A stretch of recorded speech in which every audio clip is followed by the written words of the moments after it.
There's a truth most men learn too late. Not every mistake deserves forgiveness, and not every woman deserves another chance. We grow up hearing that love should conquer all, that to forgive is noble, that everyone deserves understanding. But in relationships, there are actions so corrosive they don't just hurt you, they rewrite who you are. They rot your confidence, twist your perception of reality, and turn love into a weapon aimed straight at your self-worth. Let's talk about what no one wants to say out loud, the things you should never forgive a woman for. Not out of bitterness, not out of ego, but out of self-respect. Because once certain lines are crossed, forgiveness isn't healing anymore. It's self-betrayal. It often starts small. A white lie about where she was. A joke that stings in front of your friends. A sarcastic comment about your dreams, disguised as just teasing. You brush it off because love is about patience, right? You tell yourself she's just emotional, stressed, misunderstood. But deep down, something in you starts to shrink. You stop talking about certain things. You start walking on eggshells. And before you realize it, the version of you that once felt strong and certain begins to disappear. The first thing you should never forgive is chronic deceit. The quiet, consistent erosion of truth.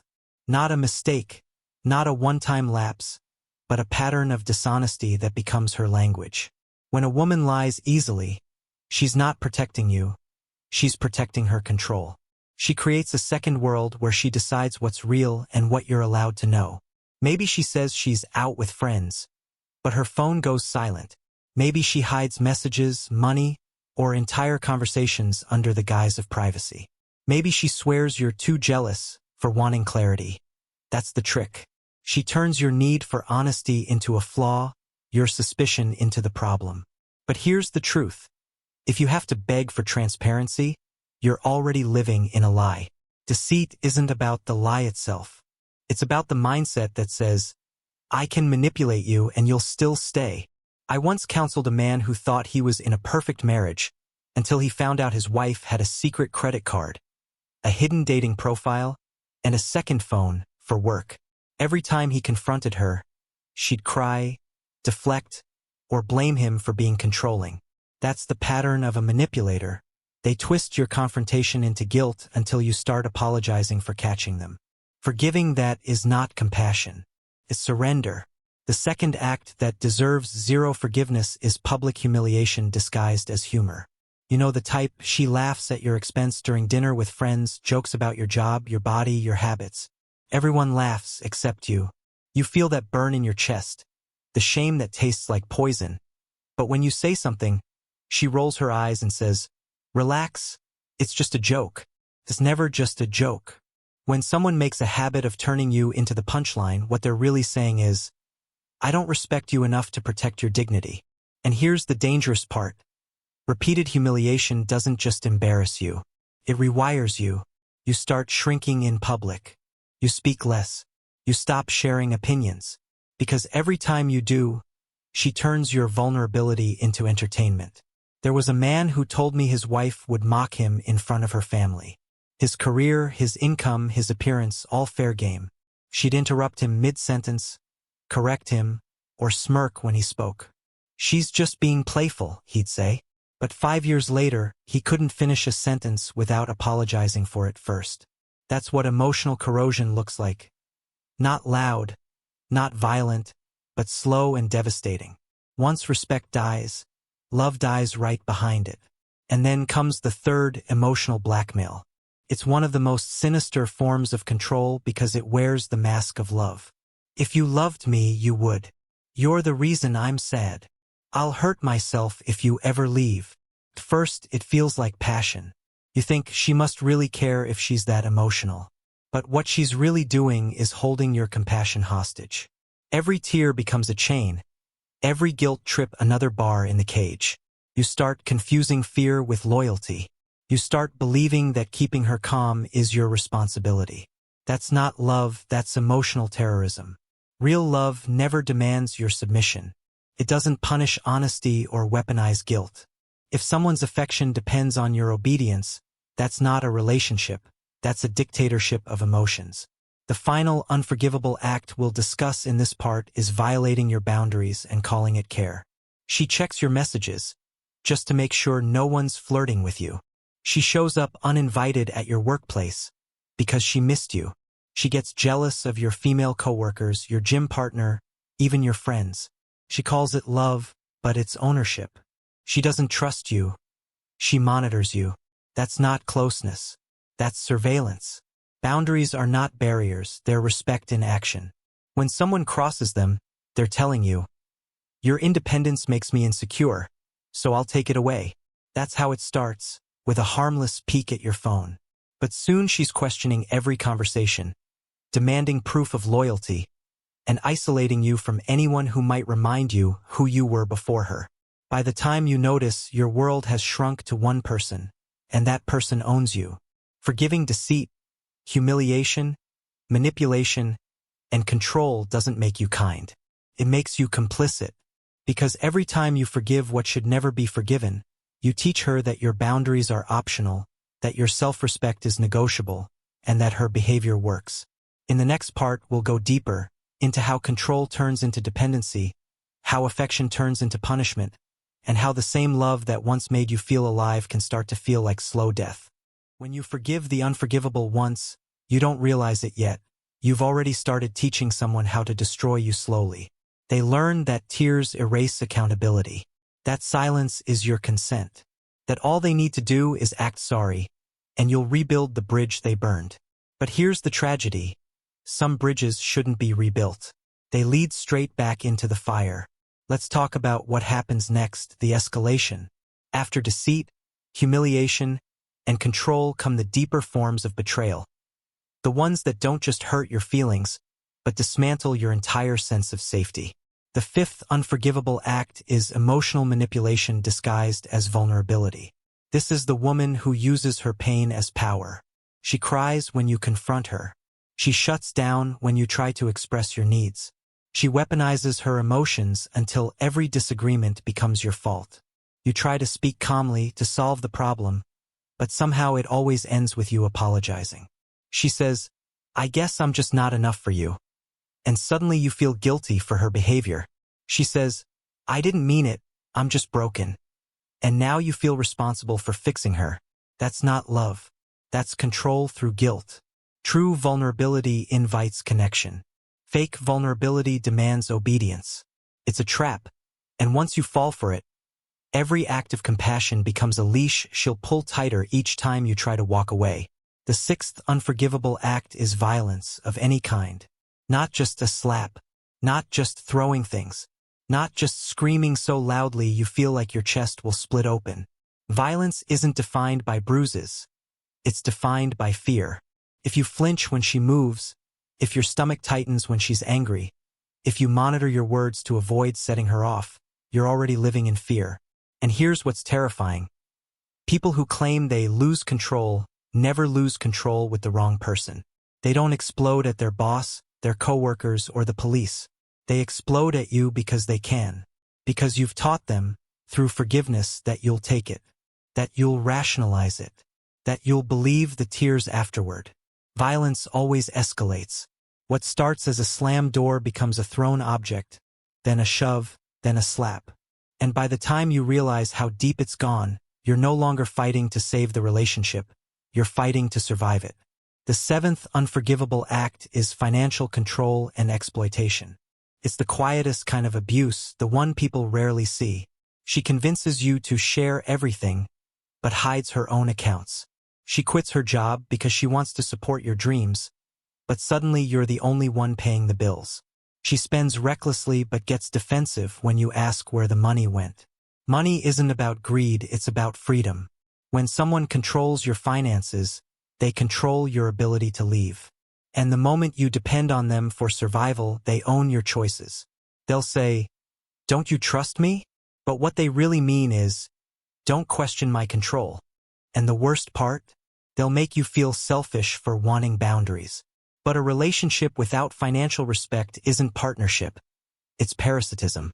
One person feeds, the other bleeds. The eighth unforgivable act is isolation. She doesn't like your friends, they're a bad influence. She says your family doesn't understand her. She complains that your hobbies take time away from her.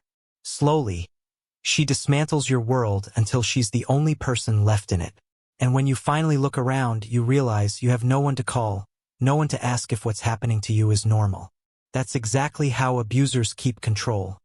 By removing every witness. Because once you're alone, her version of reality becomes the only one that exists. She'll convince you that everyone else was toxic, jealous, unsupportive. But the real toxicity is standing in front of you, smiling, asking, "Why can't you just love me more?" Love should expand your life, not shrink it. If your world gets smaller the longer you stay with someone, that's not love, that's captivity. And finally, infidelity, the most personal form of betrayal. Let's be clear. Cheating is not a mistake. It's a series of deliberate choices. The choice to lie, the choice to hide, the choice to risk your partner's emotional and physical safety for a few moments of pleasure. People say, "It just happened."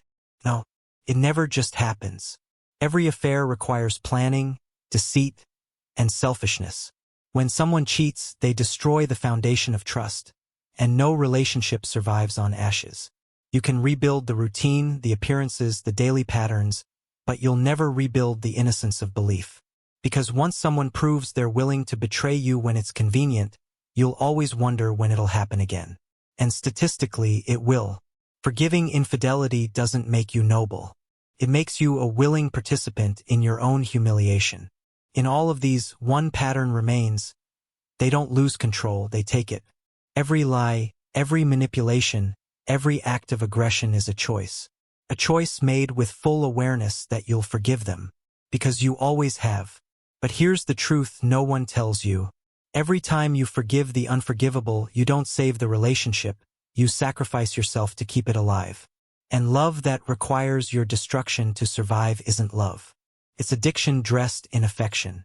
By the time you reach this stage, you're not really in a relationship anymore, you're in a psychological loop. A pattern so predictable that you could script it yourself. She hurts you, then heals you. She breaks you, then becomes the only one who can make you feel whole again. That's not love. That's conditioning. And the worst part? You start mistaking that pain relief cycle for passion. You tell yourself, "It's complicated. We fight because we care." Every couple has ups and downs. But deep inside, you know the truth. Your life has turned into a constant guessing game of who she'll be today. The woman who adores you, or the one who destroys you. The ninth unforgivable act is weaponizing your vulnerability. This is when the person who once said, "You can tell me anything," starts using your secrets as bullets. You open up about your fears, your childhood pain, your insecurities, and later, in moments of anger, she throws them back at you like knives. "You're just like your father. No wonder no one wanted you before me. You're so broken. Who else would love you?" Each word hits deeper than any physical blow ever could. Because she's not just hurting you, she's corrupting the trust you built. She's teaching you that intimacy is dangerous, that being known is a weakness, that love means arming your partner with the weapons that will one day destroy you. And once that happens, you stop talking. You stop opening up. You stop being you. That's how emotional death begins, quietly, slowly, invisibly. She doesn't need to hit you. She just needs to make you afraid to speak. Then comes the 10th unforgivable act, the abuse and apology cycle, known as love bombing. It's one of the most manipulative psychological games a person can play. Here's how it works. She wounds you deeply, then floods you with affection right after. One day she's cruel, cold, dismissive. The next, she's soft, loving, remorseful. She cries, buys gifts, makes promises. And for a moment you feel safe again, relieved even. That's the trap. Your body gets addicted to the contrast, the sharp pain followed by temporary warmth. It's not love you're feeling. It's dopamine. Relief mistaken for passion. It's the same neurochemical process as withdrawal and relapse. The abuser hurts you just enough to make you crave the peace that only they can give. They make themselves both the poison and the antidote. You think, she's changing. But what's really happening is the reset of the same trap. Every apology is a reset button. Every grand gesture is a promise meant to erase yesterday's damage. But no matter how many times she cries, how many times she says, "I'll be better," the pattern always returns. The only difference is each time it does, it hurts a little deeper, and you believe a little less in your own strength to leave.